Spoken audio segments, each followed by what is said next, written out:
everybody. My name is Julie Arsenault. I work with WGME Channel 13. I'm also president of the Sebago Lakes Region Chamber of Commerce. Thank you for coming today. We appreciate your support. You guys are here in the same studio again. Whoops. So we're going to talk about social media and how to make it pay off. And our moderator today is Jim Casey of Casey Communications. I'll let you come up, take over, talk about yourself for a little bit, and then get this show started. Excellent. Thank you, Julie. Thank you. Welcome, everyone. This is Show Me the Money. That's where you intended to be. You're in the right place. Welcome, and welcome to David and Judy and Mike and Abby, who will be doing most of the talking today. So my firm is Casey Communications, and we do strategic marketing and communications, which really means we help to build brands or fix brands, we position products, we support new product introductions, and we work in the area of tactical communications, and that's what we're going to be focused in on today, specifically social media, and even more specifically, we're going to take 4 of the most popular B2B networks, Facebook, LinkedIn, Twitter, and YouTube, and dig down pretty deep. Our goal is for you guys to leave with ideas that you can take to your business and put into practice. And I'll start by saying that social media has been around for about a decade. Social media marketing has really come into its own, is trying to come into its own in the past 5 or 6 years. And it's potentially a very valuable tool for marketers. And I say potentially because I think the jury's still out. In any medium, online or offline, it's very hard to connect the dots and say that because I invested here, it generated sales, or whatever your goal happened to be. And that is true with social media now.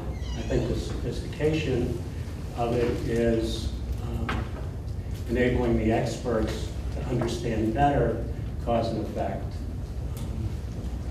But like with any new medium, whether it was radio when and the reaction to print, I wasn't around when radio came out, but television, I wasn't around then. But and I would put social media sort of into that same bucket. It's new. There is a sort of instinctive gravitation towards something that's new and not understood very well.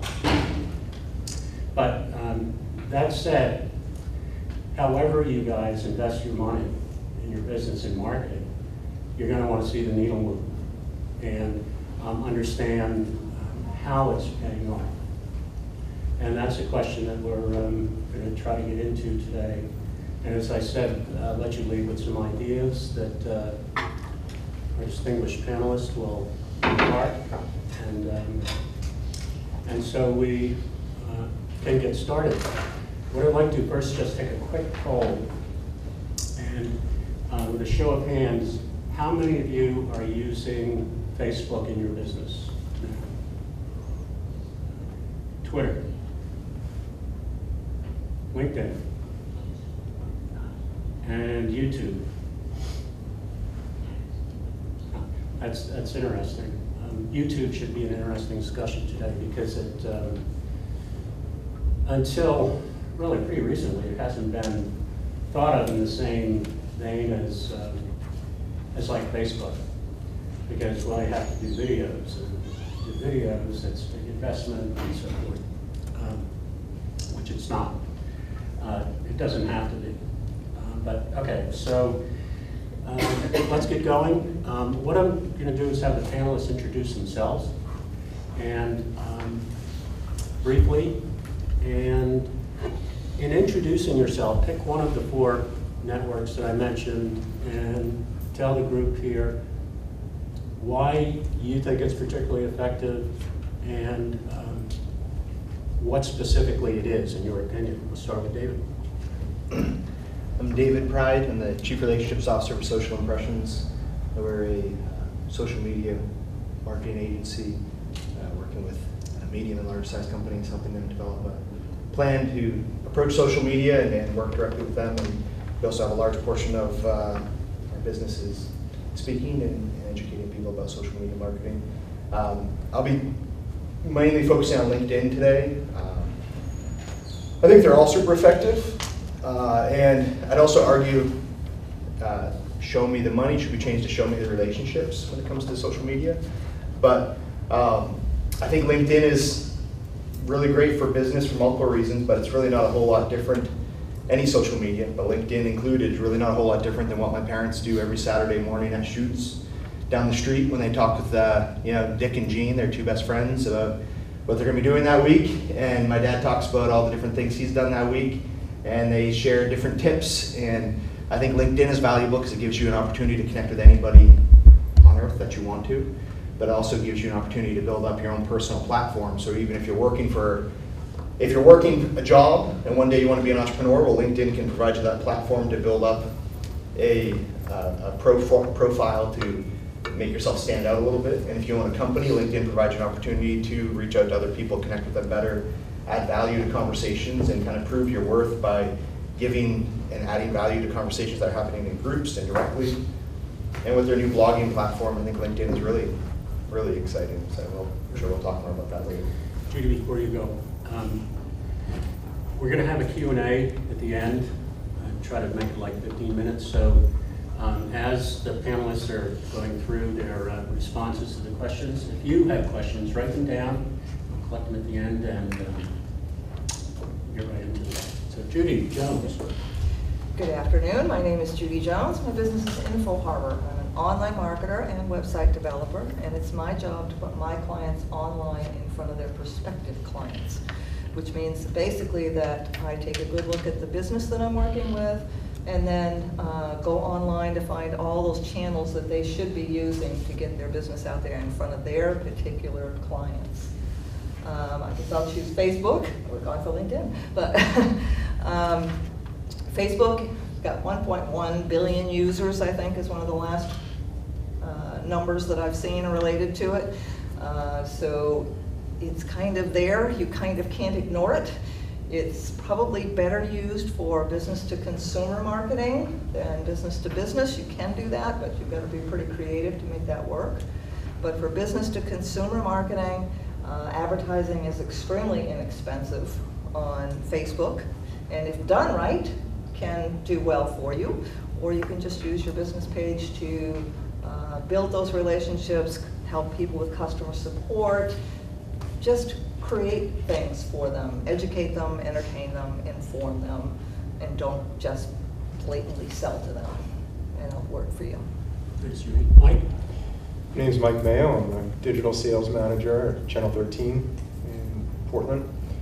We are owned by Sinclair Broadcast Group, which is now one of the largest, if not the largest, television group in the country. I work for Sinclair Digital Solutions specifically, which is the digital arm of the company. And we have two hubs, one in Baltimore, one in Seattle. And out of those two hubs, we develop and provide digital strategic solutions, now more than 75 of them, to local and regional and national clients alike. I kind of oversee both digital sales and the digital content that we deliver through our own assets at the station. So half my job is working with the news department, and half my job is working with the sales department and providing solutions to local businesses. And I would say, I'll go with YouTube. Is that all right? So, right. Go for it. So YouTube, I'm a big proponent of YouTube for a few reasons. First and foremost, 18 to 34-year-olds are the hardest demographic to reach for any business in the country. And YouTube hits 18 to 34-year-olds better than any social media platform.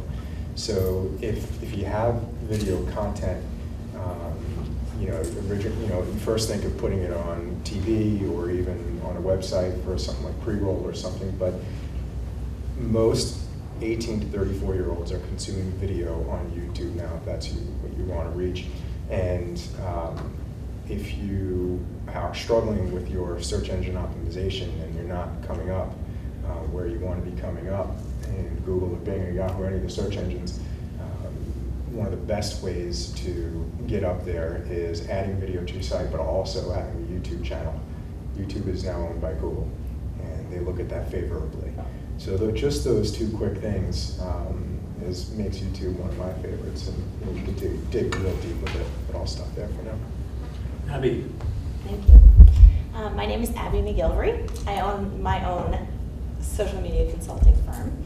I'm technically a social media strategist, so what I do is work with businesses, mostly small businesses, local. I'm really figuring out what their brand has to say and how to get bigger through using social media channels. So there are a lot of things combined in the work that I do, but it basically all starts with looking at people's brand and their message, figuring out who their audience is and what they want to say and how they're trying to get to those people. And then figuring out a really good strategy to make those wheels keep turning and work better. So I think I get to tackle Twitter. So I think Twitter is probably one of the most misunderstood channels, and it's the one that I get the most questions about because I think here in Maine it hasn't quite hit its stride. We're still trying to figure out why we're even on it, but we're all on it, or most of us, many of us are. I recently heard a statistic that the highest rising age group in gender is males ages 50 to 80 signing up for Twitter accounts, which is kind of interesting if you think about it. Why would they be on Twitter? But they're business owners, many of them, and they know they need to be on Twitter, so they're signing up. Twitter is really, really, really great because it is absolutely in the moment. It's up to date, it's what is happening now, it's breaking news. You can really streamline who you're following and what you're following on Twitter and really start some conversations that can make a difference. The great thing about Twitter is that you can chat with somebody that's across the country, across the world, and you can have a conversation as if the two of you are best friends and you've never even met before. And those kinds of opportunities are what lead to really, really big things. So if I'm on Twitter, I can tweet at Michelle Obama, which I did the other day because I had the chance to meet her at a random chance because of one of the businesses I was working with, and she retweeted my tweet. And it's moments like that could be really big for your business and really exciting. So learning the language of Twitter, it's a very different language. You've only got 140 characters. You've got boundaries. You've really got to figure out how to do it. Got to learn everything there is to know about hashtags, why the heck you use them, and then you've got to create a plan about what am I putting out on Twitter, why am I putting it out there, and who am I trying to get those messages to. So for you as an individual, it can be very helpful, but also if you're trying to build your brand, it is a great way to get messages out there really quickly to specific people all across the world. Thank you, guys. I mentioned return on investment, which anybody in business that spends the company money, whether it comes out of your pocket or your boss's pocket, has to be accountable for return. What did it do for me? And it's not always sales. I mean, the line from the investment to sales can go like that, and frequently does. So the first question is, and I'll address this to David, what should a business expect from using social media? The second part of that would be, how does it differ among the four networks we're talking about? As far as ROI? Just in terms of expectations. ROI is very broad, and it can. Well, I would say, the first thing with any of the social networks, not even just these four, but any of them, is the realization of just because you start a page doesn't mean you're going to have 10,000 followers the next month, or suddenly your phone's going to be ringing off the hook because you claimed your page. I think I've just recently had a new client start, and they've been with us for 4.5 weeks, and they had launched a product that nobody on earth even knew it existed 4.5 weeks ago, and 4.5 weeks later, we're sitting down there saying, geez, well, we haven't sold anything yet through Facebook. Any idea why? I'm like, well, it's been 4.5 weeks. Nobody's even heard of your product 5 weeks ago. Nobody heard of it with or without anything. And so having realistic expectations, I think, is super important. And realizing that social media began free, but with the majority of them, if you're really going to get any type of results, you're going to have some sort of line item and budget that you're going to say, okay, we're going to commit some money to this, and set measurable goals for what it is that you're looking to measure and how you measure your return. So it might be, if it's direct sales, then great, and then figure out which social networks will get you that. But if it's, for a lot of people, they're looking to grow their email newsletter list, or they're looking to grow traffic, or they're just looking to grow exposure. But thinking of those things ahead of time will really help you justify the time you're spending on it. So you'll be able to say, oh geez, well, look at this, we've increased our newsletter list by this, or we've increased website visits by this. And so those are types of things that you can walk into saying, okay, we know we can drive traffic from these things, and then not being afraid to say, no, this one wasn't working for us, so let's change over something else after you've given it a good go of things. But I think having an open mind, having the realistic expectations, is to knowing that it takes time. It's not something where you're just gonna hop in and immediately phone's gonna be ringing off the hook because you claimed your page, or you sent out a tweet or a Facebook post or a LinkedIn message. But realizing that, okay, it's gonna take time and consistency, and expecting to know that we gotta do something every day. It's gonna be important for us to have something either scheduled every day or to be doing something every day on our social networks so that things don't go stagnant and just disappear on people. Expectations in social media have everything to do with what goes into it. You've heard content is king, and that's absolutely true, but there's so much content out there now.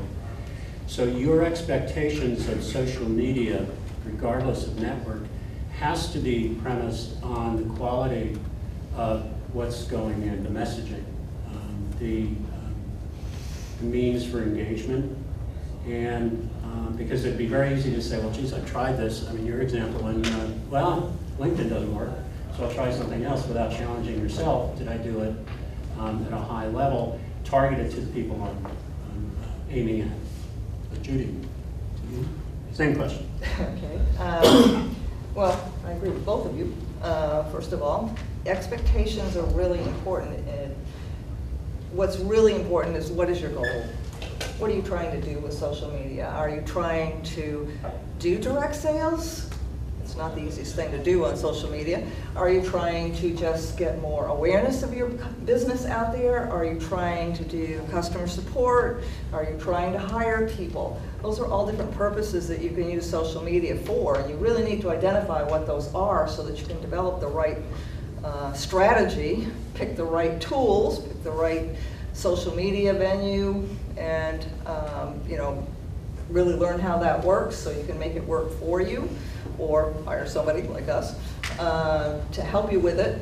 But it is about the strategy, and I'm sure David and Abby in particular can say here how many people have come to me and said, well, I've got a Facebook business page. It isn't doing anything for me. Well, they haven't posted in 3 months, and they only posted once, and they tried to direct sell something. Social media is about relationships. This morning, if you were at the other marketing panel this morning, they made a big issue about everything is still selling on a personal basis. Even if you're on social media, it's personal. You are talking to one person at a time when you put something out there, and you need to keep that person in mind and make that emotional connection with them as much as try to direct sell them anything. So you want to educate them, entertain them, do whatever you can to let them know more about your business or more about things that are of interest to your customer before you try to direct sell them anything. And it has to be a strategy, and it has to be done consistently to make a difference for what you're doing. I also agree on everything. Really, the only things I would add to that is the word engagement. engagement is huge with all of social media. And what we struggle with local business owners, small business owners in particular, who wear all the hats, is putting responsibility on the business owner to actively engage with their customer base through social media. And there's often a disconnect in wanting to execute a campaign or execute an idea, and when we go to help them with it or provide strategy or go to execute it, we've done our part, but then they haven't done their part, which is very different from having a history of working at a television station or television stations where we create the ad, we put it on TV, they don't have to do anything. They just have to wait for the phone to ring, basically, or somebody to knock on the door. With social media, we can come up with the idea, we can execute the idea, we can build creative, and then there's a big responsibility that falls on the business owner's shoulders to engage on a daily basis. And in terms of, specifically to a return on investment, David and I were talking before this, and for a business owner to ask me, what's my return on investment on a specific post or anything like that, we were kind of half joking and saying, well, did you ask me what the return on investment was in the third line in the TV spot? It just doesn't work like that. And everything works together. And I almost never put any kind of proposal or campaign together that involves only one product. There's always a 1-2 punch, a 1-2-3 punch, 1-2-3-4. Everything works together because it's all about eyeballs, and you're not going to get as many eyeballs as possible or impressions as possible through one medium, or one delivery system. So, the only other thing I would say to that real quick is you can tell what works and what doesn't on social media pretty quickly. Not in terms of a week or two, but much faster than like a radio campaign or a TV campaign because of the engagement. If there's a lack of engagement, it's going to fall flat on its face right away. It's never even going to get started. If there's engagement right off the bat, right from the get-go, you're going to see results, faster than you would in most other media. Abby? Great. I often give the analogy that social media is like a gym, and it's so true. Because how many of you have gym memberships? How many of you actually go to the gym? Yeah. So you can get a gym membership, but it doesn't mean that you're necessarily going to go to the gym. And it doesn't mean that you're necessarily going to set goals around what you want to do when you're there. It doesn't mean that you know what to do when you get there, or that you know what to do on each individual piece of equipment. So social media is like a gym, and each individual component inside that gym does something really different. And what we've all basically said is, based on your goals, based on your audience and who you're talking to, where you are, you're going to make specific choices based on those goals. And then you got to go in there, and you got to show up, and you got to work it out. And if you don't have the capacity in your day to go and do it, you've got to find somebody that does, who can do it as a representative of you and work you out. Sometimes it takes hiring a personal trainer to set you up and to say, okay, here are some goals that you could work on, and then let me show you around this machine called Twitter. Let me show you around this machine called YouTube. And then let me show you how it fits into your entire wellness, AKA marketing plan. So what I often talk to my clients about when we start off is that not only do they need to have reasonable expectations for me, but also of themselves. I mean, you all have a lot going on in marketing businesses, your own business. And social media is just a tiny component of that entire plan. So what I always tell them is go easy on yourself, go slow and start small. Don't try to do everything all at once. A lot of times when I start with clients, they say, well, what are the next steps? What do we do? What do we do? So usually in the first month that I work with a client, it's a lot of research. We're not doing anything. We're not doing anything. We're just figuring out the current climate of what's happening and what's going on. I'm like being the social media doctor, going in and tapping everything and seeing what's working and what isn't working, etc. So oftentimes clients have an unrealistic expectation that we've got to start posting right away. There's a lot of work to do before you get your strategy to go. There's a lot of planning to do and a lot of thought and a lot of writing and a lot of content and all that jazz. So social media is like a gym. You got to set your goals and you got to know what equipment you're using and what effect it's going to have on your business in the end. Okay, we got through one question, and at this rate, we'll be here until about midnight. Indeed. To get through. So in this next question, let's pick up the pace. And the next question is, what are some time-saving tips for small business owners trying to do it all? Now, let's just whip through these and throw them out there and get on to the next question. So we'll start again with Dave.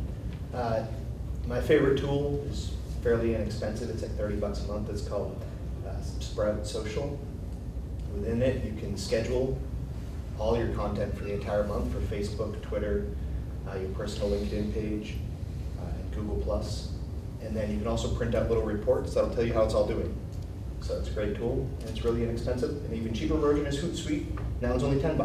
I like Sebago Social because the reports look nicer. Judy? And I use Hootsuite, so yeah, they're all good tools. Hootsuite, TweetDeck, all these, there's a lot of different tools you can find now. One thing that I recommend is that you just set aside an hour even at the beginning or end of your week to think about what it is you want to post for the next week. Then pre-plan it, pre-schedule it, and then if something happens during the week that a news item or whatever it is that it impacts, you can always go out and post that if you need to at that time, but at least you pre-plan what you're going to do. And you can reuse stuff too, so keep that in mind. You can keep a log of what you've used and reuse stuff every once in a while, depending on what the platform is. Mike? Well, if you're in the boat of not being on social media at all yet, or if you're on one, let's say, I would say pick one and master it. Jumping off of what Abby said, don't jump in all at once, pick one, because if you're going multiple platforms at once, it could become a full-time job. Pick one, master it, devise a plan, stick to it, and leave yourself a little bit of time through the week to hop on any trends that are happening. That's what I would say. Good. Read this book. This is called Jab, Jab, Jab, Right Hook. And it's by a really great social media guy. And I will leave it here. Feel free to come up and write it down after if you want. This book is like my social media Bible, and I love it. It basically goes through every single channel and tells you its purpose, who's on it, what you want to post there, and it explains the language. It explains how to use each one of these machines in a really easy, readable way. So that's my quick tip is get this book. Good, thank you. There's also, I'm not sure what the correct word is, but there's an excellent video you can find on YouTube with the irreverent name of Bullshit. That's the name of it. And it's written by an ad guy who's very successful in the advertising business. And and it's a presentation he made at London Ad Club. His thesis is that traditional media is not going away, and those who ignore it do so at their peril. And he poses great arguments why, I think Mike may have said it earlier, there has to be a mix. There's a place for social, but there are no silver bullets, as I said earlier. So you might want to look it up. It's very entertaining also. Okay, so the next question is, no one is using YouTube currently, and my perception was that it's expensive. You have to investment of time and dollars. And so how can a small business use YouTube effectively without, breaking the bank, Mike? Well, I think YouTube and video on a website go hand in hand. I think, if everybody remembers Field of Dreams, right? So build it, they will come, which is true in Field of Dreams, but in the world of business, build it, market the shit out of it, and they will come. So you're building your website, which is really the whole idea of using, well, I should say that differently. The whole idea of using social media is to generate backlinks to your website. And it's not necessarily to sell product directly through social media, it's to bring people back to your website and convert there. And I have just a few things written down. We were joking about stats, but this one is pretty powerful. Videos on the landing page increase conversions by 86%. So you build your website, if you already have one built, add video. Once you have that, then you can go to YouTube, use it, and then bring people back to your site where they can find more video or longer versions of video or additional content to what you were marketing on YouTube. And it's not hard to do. The great thing about YouTube is that end users aren't expecting high-end video. They're actually expecting the antithesis. It's almost like they want to be peeping toms in on people's lives or businesses' lives, and they want to see like that raw kind of video, that real-life video that you see on reality television. So you can shoot that yourself with your phone, or you can hire somebody out, a videographer, and pay them by the hour. It doesn't have to be anything fancy, and you can post it yourself. It's very easy to post, and it's also very easy to embed on your website. I'll stop there. Okay. Great. One thing that I learned about recently is really research in your community and find out if there is a local resource that can help you to produce video. So I know that right here in Wyndham, there's a business called Pine Point Creative, and I don't even know if they're members of the chamber. I should have checked first before I promoted them. But one of the things that they do as part of their web development is that they also do video production for businesses. And so I think it's $50 a video. And there are lots of businesses and PR companies that will do that as well. But down in Portland, we have something called CTN5, the Community Television Network. And they're basically there to serve nonprofits and the community, so you can go in anytime and you can get a membership. It's very, very inexpensive. But I wonder if even the chamber might have some resources for you, or folks that they can send you specifically to who'd be willing to do some discounted work or work for trade for such a project. I think a lot of people think that the money is a barrier to making good video. For me, what my problem was to making good video is the editing, because I figured I'd have to spend a lot of money on editing software, but there are actually a lot of free editing software platforms out there that you can use if you do a little bit of research. So hang out with some videographers, ask around and find out what's going on in your community to get some local TV access or local video production done. Okay, David. Two things. There's a website guru guy, James Wedmore, and he offers all kinds of free training on how to do inexpensive video production yourself. It's Wedmore. His first name is James. So if you Google him, you'll find all kinds of great instructional videos. The other little secret, if you own a business, then the Apple Store will give you free training on how to make great videos. And they do trainings every Thursday. And if you just go in there on your iPhone or whatever you have, look at their schedule. They have free trainings every week on a different product, and it rotates, and lots of times it'll be on video editing, and they'll work with you one-on-one. They're an awesome resource. It's free. Judy. One of the things I hear quite often from my clients when I talk about video with them is, oh, I can't have my face on camera. And that's an issue for a lot of people. But you don't have to have your face on camera. If you are a service business of some kind, you can do a PowerPoint video. It's easy enough to create slides that you can turn into a video that talk about your business. And even if you have the more recent versions of Office, it will do it for you. You can create the slides and tell it to save as a video, and you've got yourself a video you can put up. So there are a lot of different inexpensive ways to produce video that you can use on your website. And for engagement, video is rapidly becoming the chief communications tool. When you think of millennials, if you can say it in pictures, it really is worth 1,000 words. And if you're selling or marketing, presenting your value proposition, your product visually is going to be a lot more successful than the blah blah. And you can do that on any of the networks.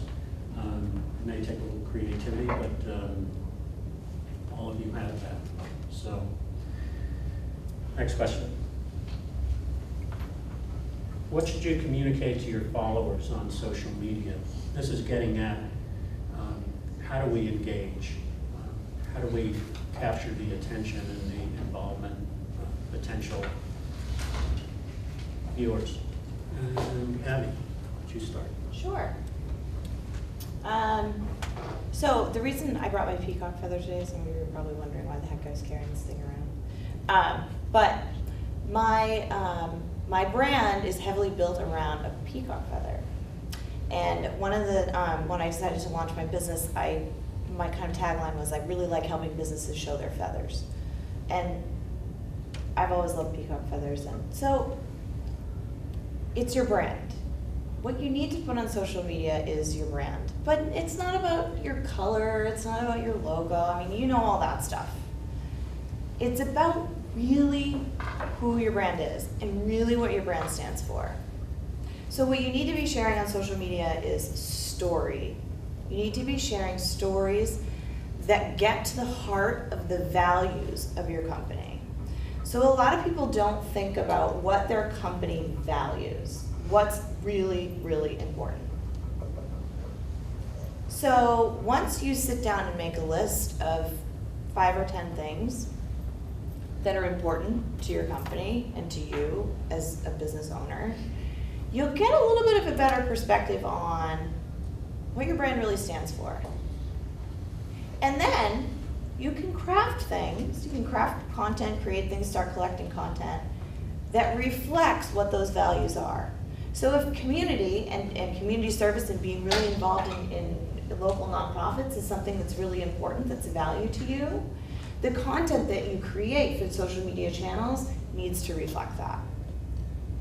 If a value that's really, really, really important to you is collecting testimonials and reviews and sharing those, your customer's word is very, very valuable to you, that's what you should be sharing. You should be sharing your reviews and saying, thank you so much for this review, X, Y, and Z. What you should be sharing is facts, stories, information that educates, entertains on Facebook, for example. That's what it's there for.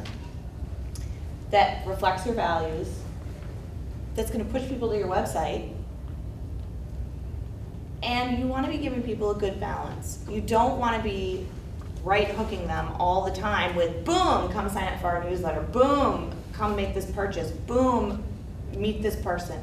You want to be delivering them valuable things that they're going to walk away with, and it says something about your reputation, about your brand, about your business. So really think about what those values are in your company, and then build your content around those things. David, speak to that same question specifically to LinkedIn. Yeah. I think with LinkedIn, you want to be sharing your expertise, but in kind of a, my dad was a salesman. He used to say, stab people with a knife wrapped in cotton candy. And you want to kind of share your expertise in a way where you're almost asking, with LinkedIn, if you're in a group, for instance, you could ask a question that you happen to have expertise around, but you create a conversation around it and have a chance to add value to it, giving people information as the conversation continues. I've got business before just by using the LinkedIn blogging platform. So with LinkedIn, where you write that little status, if you hover there, a little pencil appear, you click that, and then you can write a blog right within LinkedIn.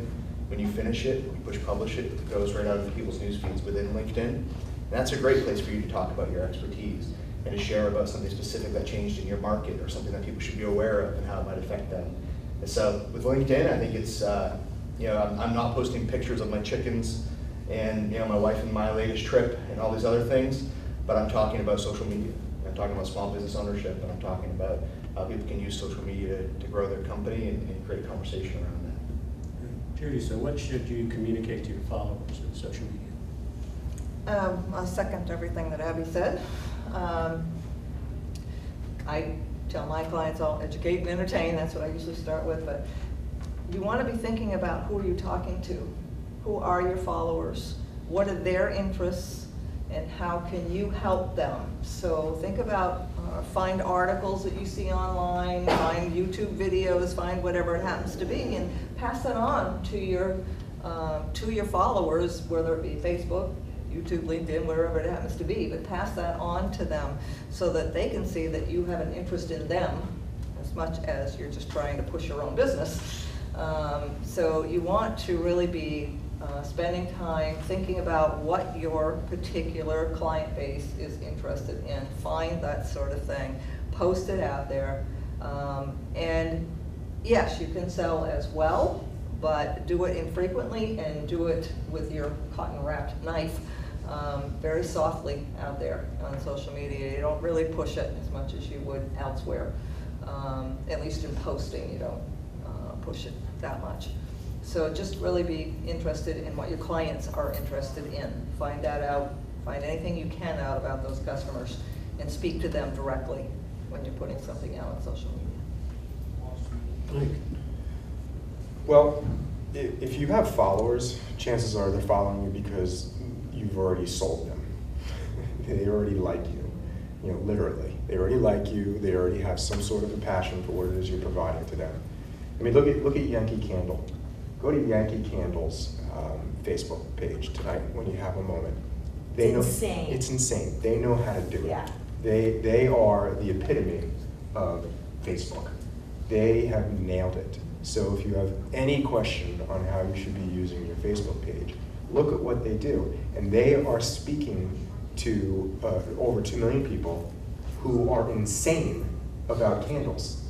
So if you own an insurance company and you have followers, you might not have 2 million, but if they're following you for some reason, they are insane about insurance and they want to know about it, and that is blanketed across anything. And getting into the micro of it is almost always one of two things, either social responsibility or in terms of community relations, or an emotional trigger. Outside of that, you're kind of doing the antithesis as to what social media is for. You know, I think Abby said it. You know, you don't want to right hook them all the time with it. You don't want to sell. It's not. That's not what it's about. It's not sell, sell, sell. It's emotionally connecting with people, and you already have them. The trick is how to get more, and that's for I think another question. Good. I'm going to try turning the tables on the panel. And very quickly, may I ask what business you're in? Me? Town of New Gloucester. I'm a business. I'm sorry? Town of New Gloucester. Town of New Gloucester. Yeah. Okay. Mike, the Town of New Gloucester, what of the 4 channels, the networks we talked about, what intuitively makes sense to for this gentleman to dive into for his product? Well, really, any one of them. It just, I think you have to first pick a focus. So if you're talking about building business in the town of New Gloucester, or bringing jobs or qualified candidates, things like that, LinkedIn would be the obvious choice. If you're trying to bring visitors, maybe during vacation time, YouTube would be fantastic because you can really show some video and some nice spots in New Gloucester, et cetera, et cetera, et cetera. I think Facebook would be more for people who already live there and they're passionate about their town and they want to talk about it, and it's almost like a little secret group in a way. And you know, I think once you pick your focus, then you can use that platform and bring in what it is or get the results or whatever it is that you want to do because you've picked that focus. Chai, what business are you in? I'm in the golf course, own and operate golf course. That's right. And it's a beautiful course. In what town? Great, Spring Meadows. Great. So, David, what what strikes you? And I don't mean to put you guys on the spot because it doesn't work like this. Oh, we but- like this. Okay. Yes, it does work like this. Well, that's you. Yes, it does Go work like this. ahead. Gray, I think of coal farms, so I'm completely distracted. No. I would think of Facebook immediately as far as golf course for the main reason is the advertising options. And so you could go in and you probably have a pretty good idea of the demographic of people who end up there. You know, there's the locals and there's people who are traveling from away. But with Facebook advertising, you could go in and talk about maybe right now it's a discounted rate, you know, Monday through Thursday for, you know, 9 holes on a cart or whatever. And you can target ads to people who are living within 20 miles of the golf course who are interested in golfing, who are 27 years old and older, who have an average income of $75,000 a year or something. And so you can reach people because you know somebody with different demographics or perhaps doesn't make as much money or those types of things. There's certain people who would go to a different golf course. You know? And so Facebook offers great ways to expose your course to people visually and then also through advertising where you can really target it way, way down. Okay, this lady in the back.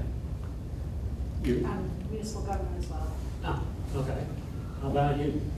Current publishing? Okay.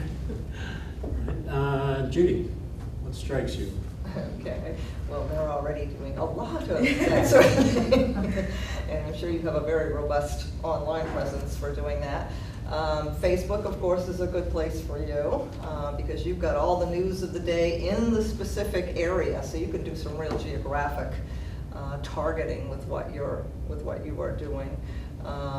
You can use Facebook to let people know what's coming up for news, what you guys know about events that are coming up.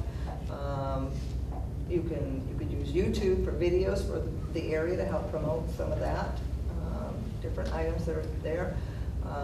Depending on what else you wanted to accomplish, Twitter's good, but it takes a lot of work.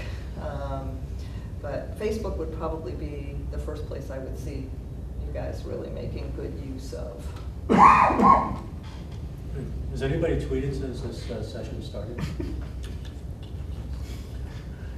And finally, sir? I own an accounting firm County firm, that. Where is your accounting firm? in Wyndham. Oh, it is in Wyndham. Well, accounting firm. I would definitely go Facebook, for sure. Definitely LinkedIn as well, because this, like David has said, is a really good opportunity to put yourself out front of the right people who are already on LinkedIn. They're a self-selected business audience. And to make yourself the expert. And so I think a lot of it comes down to really figuring out what makes your business different from all the other accounting firms, because there are a ton of them. And then putting that as much as you can in front of the right groups. I think it would be really interesting to look at who a lot of your clients are and where they come from, if they're local or not, and if they are local, really boosting Facebook to do some community engagement in local areas. And then I would also probably lead into, I wouldn't do YouTube, probably. I probably wouldn't focus you in on Twitter too much. Instagram could get fun and interesting for an accounting firm. Okay. If I could only use one social network, which one should I use? David? What do you do? Doesn't say in the question. Well, let's say, okay, that's a good point. So you can't target without a target. So let that be the question then. What criteria do you need, or anybody in this room need, to make that strategic decision?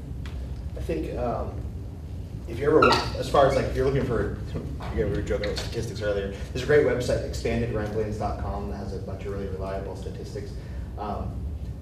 But in my mind, if you're looking at LinkedIn as a business professional and you're trying to get business from LinkedIn, then it's probably a business-to-business environment, or you might be, you own a company where you have an opportunity to show some sort of expertise. In other words, you're probably not, a client of mine is Havens Cannabis, right? Well, LinkedIn is probably not going to be the most productive place for him to be, or for her to be. I have a new one. But if you are a CPA and you're looking to find people who are irritated with their current CPA, ding, ding, ding, LinkedIn's a great place to find me, you know? And so I think you kind of look at what it is that the people that you're trying to reach and what it is that you are looking to be sharing with them, because it's going to be completely different. If you're trying to reach if you're a visual type business like Candy, or you're a visual type business and you make beautiful quilts and you're trying to reach females, then I'd be looking at Pinterest. So. Okay, anybody want to add to that? The only thing I would say is the huge criteria is what if you can nail this down, what percentage of your business is truly based on word of mouth? And I throw that out there because I can't, probably hundreds of clients at this point have thrown out the objection to me as, well, I don't spend on advertising because most of my business is from word of mouth. And then I'll look at them and I say, well, that's an oxymoron. Perfect. Yeah, it's an oxymoron. Perfect. Well, Work with me. Right, because of course most of your business is brought on by word of mouth because you don't spend any money on advertising.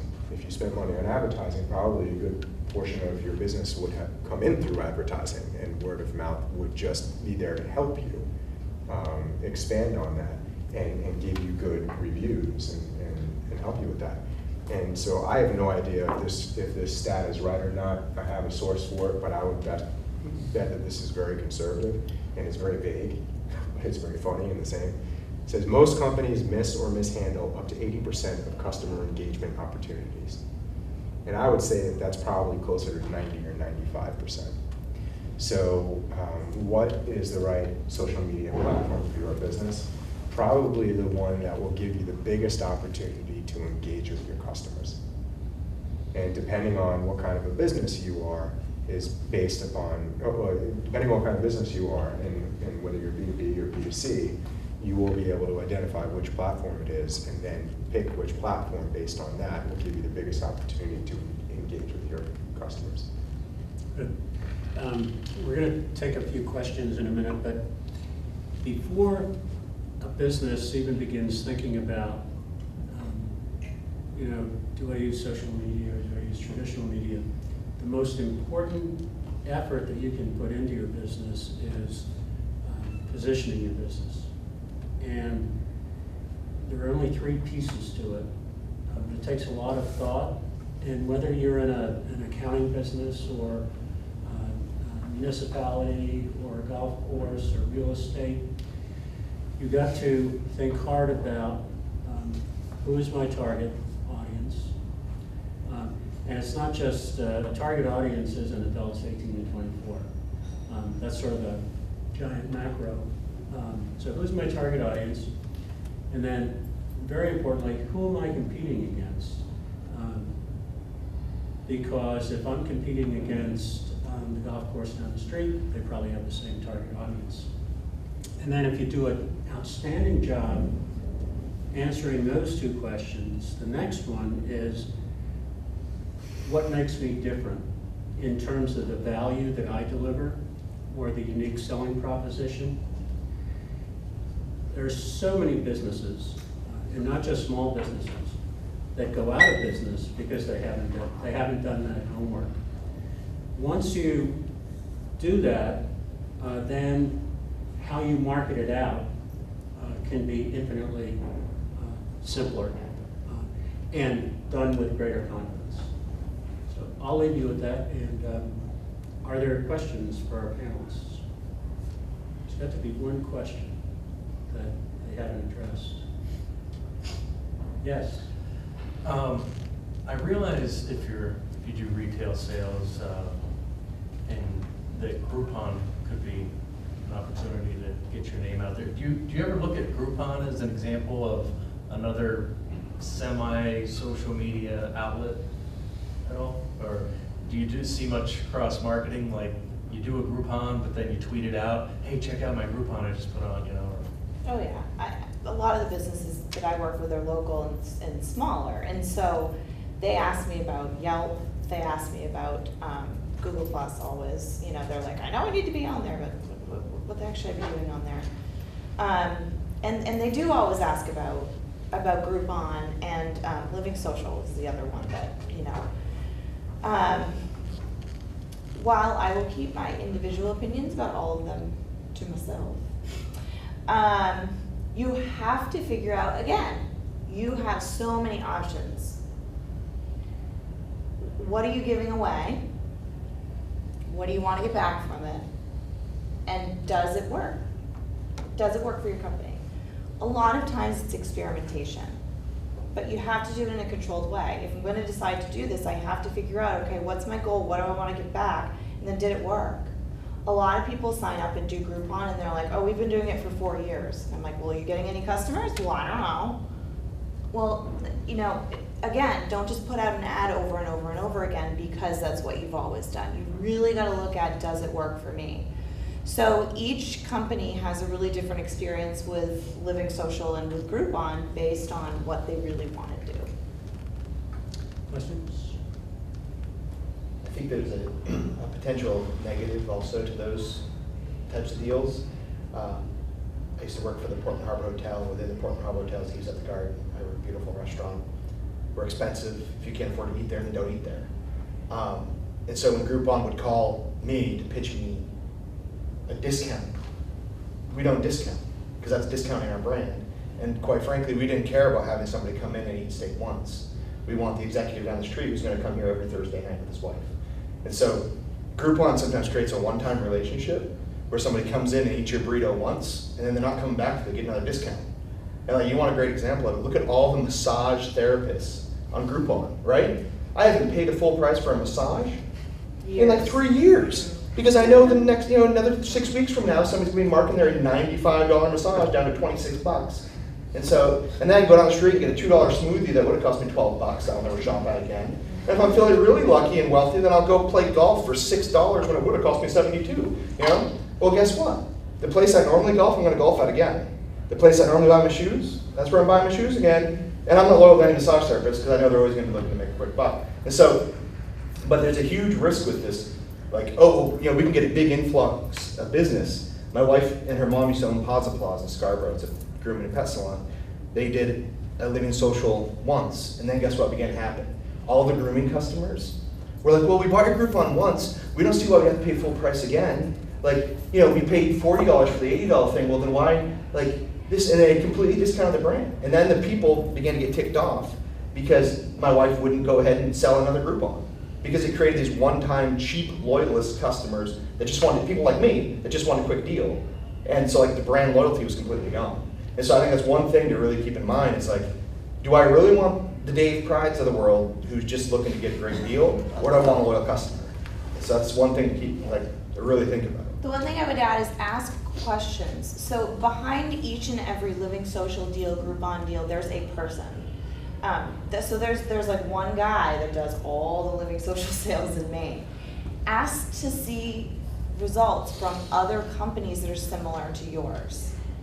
They have them. They keep analytics. They know this stuff. And if you're going to see these kinds of patterns emerge depending on what kind of company you have, and again, what kind of audience you're trying to get come in the doors. There have been a lot of I used to work at the Portland Regional Chamber as the communications director, and when new businesses would come, they would sign up for it because they really wanted to get a lot of people in through the doors, and they didn't care if it was discounted. But then again, there's always this risk of who you're really bringing through the doors, and are they just a one-time customer? So ask your questions. Groupon is as old as marketing, and it's a sampling, it's a trial mechanism. And I think in the social world, it's sort of gone overboard because it does create a whole culture of I'll just wait for the next best deal, which doesn't mean that it isn't an effective way to sample the value, the unique value that you offer, because there will be stick. And to Abby's point, if you can dig into the metrics, even better, that give you more confidence. And we're out of time, but I would just end on, we didn't talk much about metrics, But one of the really great things about social, and somebody mentioned it, is the ease with which you can see if it's working. And you don't have to wait until the end of the month. You go real time and see what's happening. And from a strategy standpoint, that allows you to make adjustments in midstream. Your Facebook message is not clicking, well, change it. I mean, change it before too many more people see it. It's simple, all it takes is time. But the sort of proof of performance and how you get at those data can save you a huge amount of time and bring your success a lot closer to your business than otherwise. If there are no other questions, I would like to thank the panelists and thank you for your attention.